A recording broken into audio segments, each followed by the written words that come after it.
Bill, first of all, I appreciate the email this week wishing us congratulations on the merger. And the number one question that many of our audience has is, when will you join forces with the evil empire that we are assembling here? The world is changing media-wise.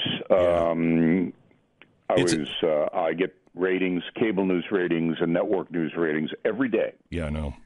And the deterioration in the audience, particularly 25 to 54, is startling.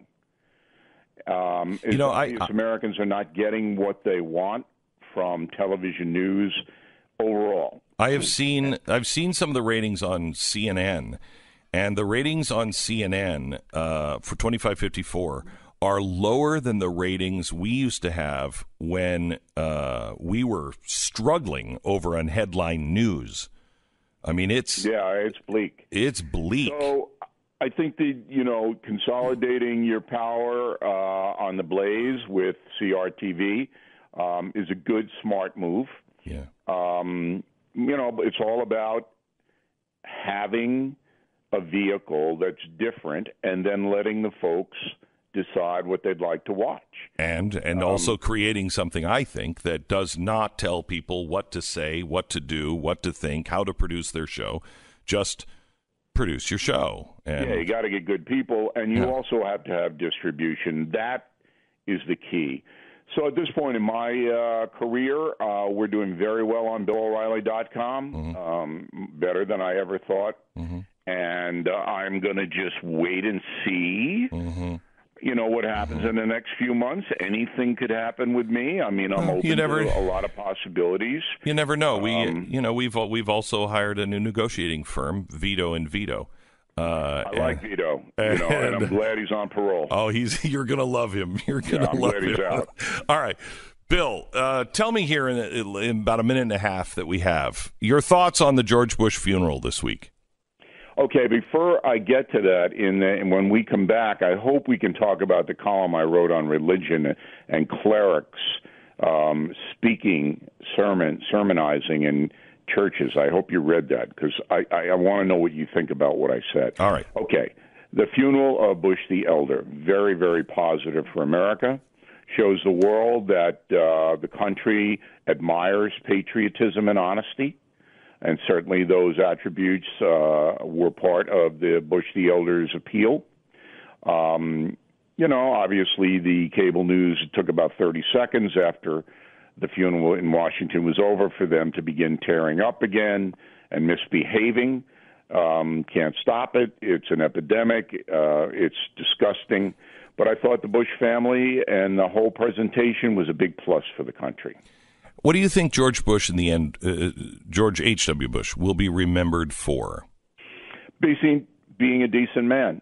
He wrote me 2 letters that I promised I wouldn't publish until he passed. I have them on BillO'Reilly.com. Very strong letters, Beck. One about the media bias and the other about Iran-Contra.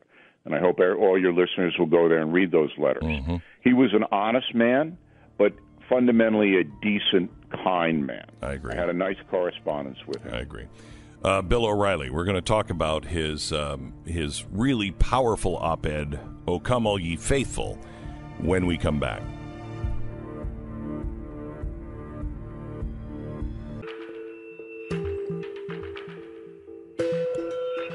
Bill O'Reilly has written a very good op-ed called "O Come All Ye Faithful" that everybody should read.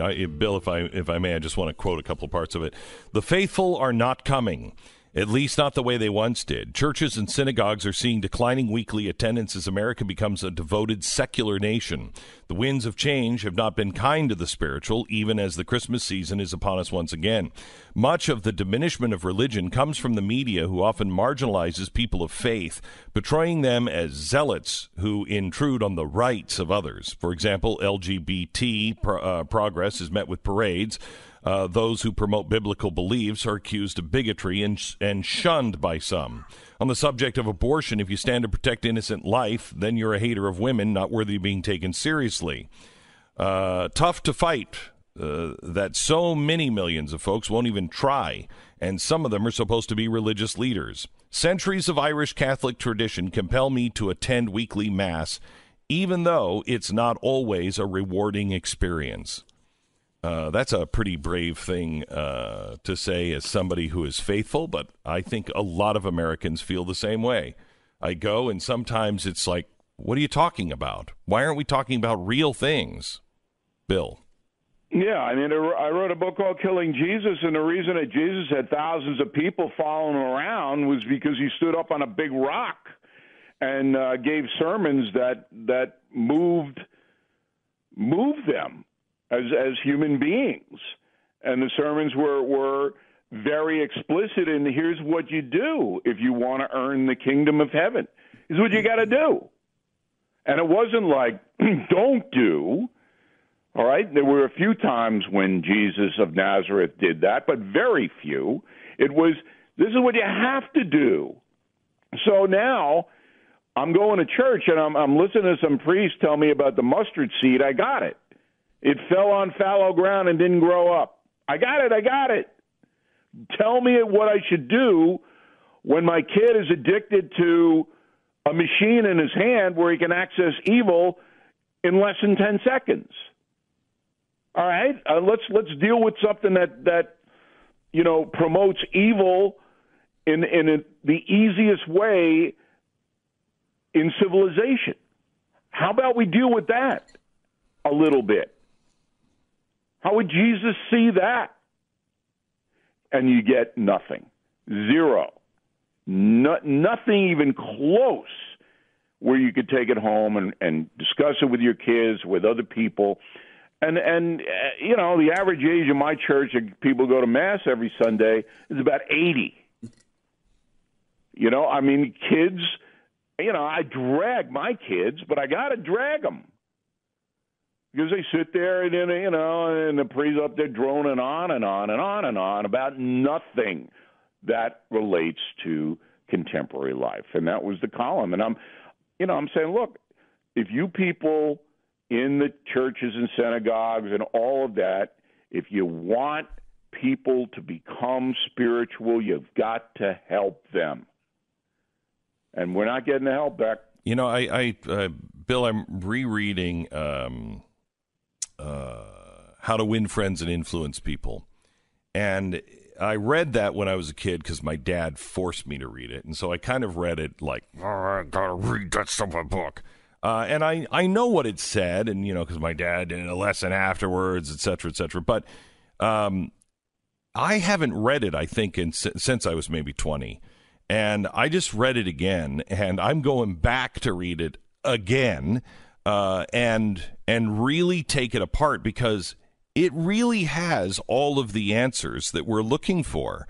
And nobody's talking about it. And one of the first chapters is you have to find out what people need and then help them accomplish that. And that's one of the things that our churches, I don't think, are doing. They are struggling with so many things. They're under attack at school. They're under attack in society. They're under attack in politics. They're under attack all the time. And even Christmas is under attack. So you're absolutely right. And by the way, I tried to buy that book, and Barnes & Noble refused to sell it to me. I thought that was very unfair. What? They said, O'Reilly, we're not giving you How to Win Friends. And, well, it's impossible for you. I think that says that somewhere in the book. This will work for everybody but Bill. But Bill, right. Yeah. And look, I'm sitting here, my head's blowing off. You talk about Kevin Hart. Okay. I got no use for Kevin Hart. I like Kevin. He's all right. He's funny. Nobody wanted the job. Well, it's when you're down to offering, the job to KC and the Sunshine Band to host the Oscars. Right. You got a problem. So if they came, let me ask you this: if they came to you and said, "Bill," no, I wouldn't do it. You wouldn't do it. No, you can't win. Number one, I can't pronounce the names of the movies, and I'm absolutely not going to see The Shape of Water. I know what the shape of water is. I'm not standing there. I'm not going. That would be such a great, but it would be so great to see you on stage, the Oscars. Just saying that. Saying that. Just like, what are you people are all frauds. You're all phonies. I know you're liberal and you hate Trump. Why? Because you want to work. I got it. Everybody's got it. We have to do our own live Oscars here on that Sunday night. I'm awarding it to High Plains Drifter. I actually watched that last night. It was best picture. It was all right. So back to Kevin Hart. Yeah. Back to Kevin Hart. So you've got a cultural civil war in the country, and one side doesn't fight. That's the traditional spiritual religious side, and we're not in a fight. We're not doing it. So, well, I think can we hang on just a second? Wait. Let me play what Kevin Hart said, because I think this is the way average people feel, and they feel I don't have to fight this because it's so crazy it just won't stand. But it is standing. But listen to what he said. I swear, man, our world is becoming beyond crazy. And I'm not going to let the craziness frustrate me or anger me, especially when I worked hard to get to the mental space that I am at now. My team calls me, oh my God, Kevin, the world is upset about tweets you did years ago. Guys, I'm almost 40 years old. If you don't believe that people change, grow, evolve as they get older, I don't know what to tell you. If you want to hold people in a position where they always have to justify or explain their past, then do you. I mean, he's right. And so people don't necessarily fight back because A, they don't see a way to win, and B, they're like, you know what? I can't even relate to these people. If you don't understand that something I said 10 years ago in a tweet shouldn't be held against me today. And he's a comedian. Right. He's doing a riff.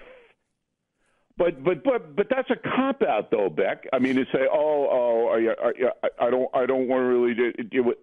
Look, then you're ceding control of the American culture to Me Too, Time's Up, Gay Lobby, all of this stuff. So they're going to be the ones that tell you what you can and can't say. Okay, so let me go back to what you just wrote and what you just said. And I thought this was really great. You said, don't tell me what not to do. Tell me what to do. Right. So in the case of like Kevin Hart, and you see this and you're like, this is ridiculous. And you know it's going to happen to you or your kids. So what do you do? Well, I'm not going to spend a lot of currency sticking up for Kevin Hart. As I said, I mean, I don't think this is a champion of anything. They just needed a person of color to do the show, and then he was selected. But, I'm not going to campaign on behalf of Kevin Hart. But in my lifetime, I've been attacked every hour on the hour, distorted, accused, whatever it may be, with the sole intent of destroying my voice, because I wrote a book called Culture Warrior, which predicted this would all happen. That if you're going to have no leadership on the traditional spiritual side, what leadership do we have, Beck? You're a voice, I'm a voice. There's a few more of us, but not many. Not many. We're outnumbered 100-1 in the media. And then you go into the individual churches around the country, and you get the mustard seed. Okay, you get nothing about, look, we believe certain things, and here is the way to promote your belief. Here's what you need to do in your own life to make sure that we spiritual people are represented. You get none of that. So you're basically surrendering to the forces that say, you better not say anything critical of anybody we like, or we're going to destroy you. And that's exactly what's happening. Exactly what's happening. Bill O'Reilly, always good to talk to you. It's always Is it really, Beck? It's a pick-me-up. I don't know about everybody else in the audience, but I feel much better. All right. Killing the SS, great Christmas gift. Good to talk to you, Bill. And BillO'Reilly.com will not put you to sleep. That's for sure. Have a good weekend. Have a good weekend. You too. And we'll see you in church, Beck. You got it. Bye-bye. Bill O'Reilly from BillO'Reilly.com. Soon to be a part of Blaze Media. I'm telling you, because Vito makes offers that Bill just can't refuse. Matt Gray has joined me on the broadcast, on the program, on the show, and we're glad that you're here. Matt Kibbe is coming up in just a second. We're going to talk to him from the Libertarian POV. Also, I want to spend a couple more minutes on this Kevin Hart thing. You know, Bill said, I'm not going to stick up for Kevin Hart. I'm going to stick up for anybody who is being squelched. Mm-hmm. You know, I'll stand up for anybody. I don't have to agree with you. I'll stand up for Don Lemon. I'll stand up for Alex Jones. I'll stand up for anybody who is being squelched because of what they have said, what they believe, what they have said, especially in his case, 10 years ago. Yeah, and he's apologized for it multiple times. Oh, stop it. Which is why he said, I'm not going to apologize for it again. I've already done that. Then he, of course, did apologize for it again, because that's just where we are. He's a comedian. Of course, he has said, edgy things about probably everything over the past 20 years. So who's going to take over now? Who is going to take over for Hollywood? Get this, who is pure enough to be able to host the Oscars? Who wants to subject themselves to this? I wouldn't do it. Would you? No. I would not do that. No. I mean, they're not going to want me, but if they did, I wouldn't do it. I don't know, maybe Billy Crystal? Crystal? Just because it's a live broadcast. Oh, you put whatever you want in that teleprompter. It's a live broadcast. I would not miss that opportunity. So please, I throw my hat in the ring. I would love to host the Oscars. Anyway, the thing on this is, who are you going to get? Billy Crystal? Yeah, maybe. Because Billy Crystal, at this point, Billy Crystal he's a comedian too. He said something. Mm-hmm. There's something that You'll find something offensive that he has said in the past. So even if you're a Billy Crystal fan, you would think, you know what? Oh, Kevin Hart's not good enough, not pure enough? Oh, this guy is now, huh? Okay. You could even be a Billy Crystal fan, but you will go and find something just to prove the point to Hollywood. I mean, nobody is safe from this. Absolutely not.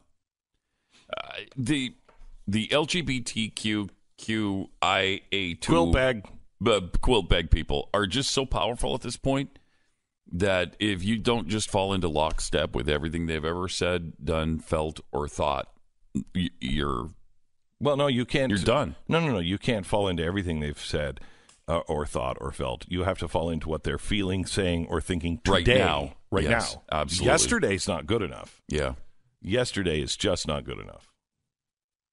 Yeah, and there can be no disagreement. There can be no disagreement on any of it anymore. You have to think exactly what they think. That's what. It's amazing. This is the premise behind the merger between CRTV and The Blaze. There are hosts that I strongly disagree with and strongly disagree with me. And if we that believe in the big principles, the Constitution, that America is not a bad place, that America should not be destroyed, that the Bill of Rights is the greatest document ever, coupled with the Declaration of Independence. That's our unum. That's what will solve these problems. If those people who believe that, but just disagree on politics or policies, if we can't come together, there's no chance. There's no chance.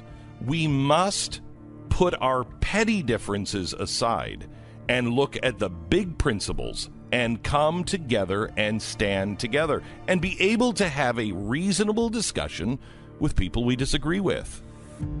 Well, I don't know if you've seen the latest from the left on Christmas, but apparently Jesus had two dads. And I just like to point out, yes, he did. Yes, I'm glad you finally admit that. Mm-hmm. Yes, he had Joseph and God. Yeah, it's amazing. Thank you. I appreciate that. I'm going to make T-shirts. You finally get it. Jesus had two dads. Just not the two you think they are. Joseph and, I don't know, Steve. But yes, he did have two dads. But now there's, Jesus had two moms, Mary and Mary, or Mary and another, I don't know, Esther or whoever. It doesn't. No. Just historically, I'm pretty sure that's not true. Yeah. Even without the God thing and the star and the wise men, no, I'm pretty sure that didn't happen. Not a lot of that going on back then. Well, there might have a lot of that going on, but not openly and not with everybody's blessing. Right. Just want to point that out. But now there's a professor at Minnesota State University, associate professor, who said that there is no definition of consent that constitutes God impregnating the Virgin Mary. Wait. Mm-hmm. Let me. This is a Me Too movement for the Mary. Virgin Mary. Mary. Yeah. Mary did not give consent to God. When specifically in the Bible, it says she actually did. But this Minnesota professor suggested in a series of tweets that the Virgin Mary did not consent to the conception of Jesus. Where? Show me the consent. Show me the consent in the Bible. Well, I have to go to the book of Matthew and Luke, and we'll point that out in a second. Oh, here. you're hesitating now. You're hesitating. But he suggested that God may have acted in a predatory manner. I mean, this is just flat out blasphemy. First of all, they don't believe in God. True. They don't believe. There's no way this guy believes in God, because you're right. You would not. Yeah, you would not say that about God if you believed it. God is not a rapist. Right. Exactly. God couldn't be God if he acted in a predatory manner. Correct. But he's a psychology professor and a sex therapist, and he critiqued the story of the Virgin Mary in his tweets, suggesting that the Virgin Mary did not consent. The virgin birth story is about an all-knowing, all-powerful deity impregnating a human teen. There is no definition of consent that would include that scenario. Happy holidays. Okay, yes, first of all, thank you. Yeah, thank you. No, I'm going to tell that warm story around the fireplace with my kids in a couple of weeks. Right after I do the Grinch story, I'm telling this one. By the way, kids, first we're going to read Luke, but I want you to remember, God's a rapist. Doesn't really work. Jesus was a product of a rape. So he's reminded that, consent is given in Scripture. And then he comes out with this tweet that the power difference, deity versus mortal, and the potential for violence for saying no negates the yes. We could have written this literally as a parody. And you wouldn't believe it. And then it happens in real life. You don't even have to parody. You don't have. That's why there is no comedy. You don't even have a chance to do parody. This is why comedy is dead. You can't even make that up. You can't. 5 years ago, we could have done that as a bit. Yeah. The power dynamic between God and Mary. she can't consent because of the power dynamic. Oh, man. It is unbelievable. Oh, my gosh. Well, the reason why I want you to look this up, please, her consent is because, was it signed by her? Do you have it on video? I do not have it on video. What did she say? What was he proposing? What did he say? And was there at any time that she said, you know what? It was just a crazy night. I was just so impressed with the power dynamic. I mean, he was God. I was an impressionable teenager. No matter what I said, it doesn't matter.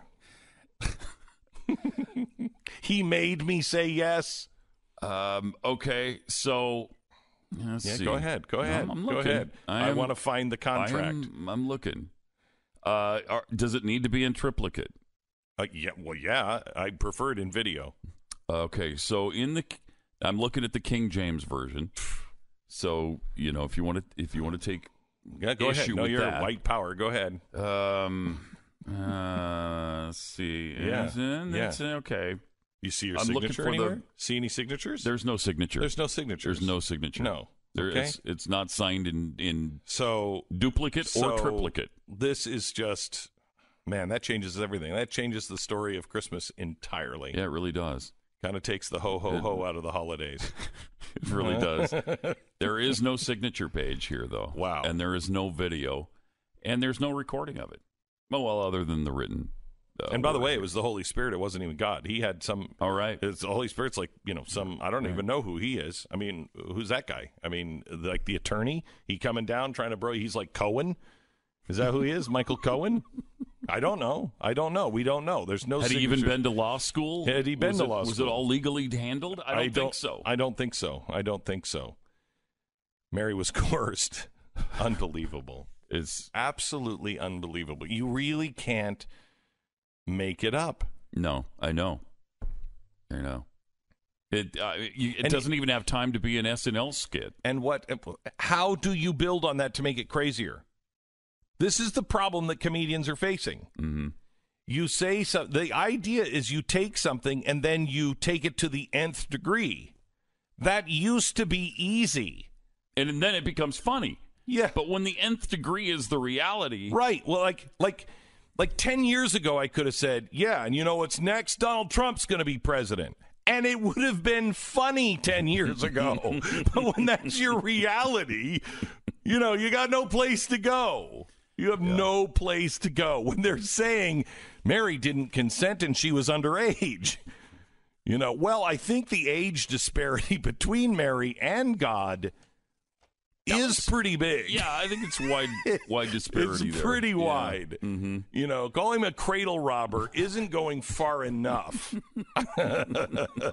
When you've lived for eternity and she's 17, I mean, what do you even talk about? Yeah, not much. I mean, what do you even have in common? You're creating universes. What is